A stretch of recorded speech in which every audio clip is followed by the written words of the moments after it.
Hey everybody, it's Neil, and check out what I have here from Hardaddy. It's a shirt. It's a nice looking knit shirt, short sleeve knit shirt. And that's what it kind of looks like there. I got size large.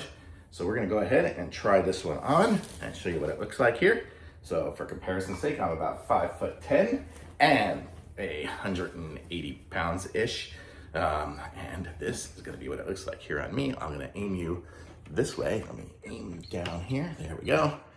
That is where I can stand, and you can get the full, there we go. So now you can see the whole thing. It goes down to about my, almost down to my crotch there. So you can see it's got that. It's got the little white trim around the edge. It's really soft. It's like a sweaterish kind of material. So it's really stretchy. You can see I can just stretch it way out there. But then it does compress back in.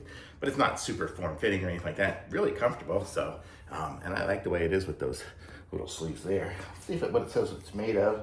It says 100% rayon, so it's a rayon one. The collar looks nice and stays nice on there. Oh, there's no buttons on the collar. It just is that way. So really nice looking shirt. Once I run it through the wash or something like that and through the dryer, it'll get rid of some of the creases, but you get the idea. It looks good, fits me well. I like this one. This is going in my closet and I'll be wearing it on warm days. It's cold now, but great, thumbs up.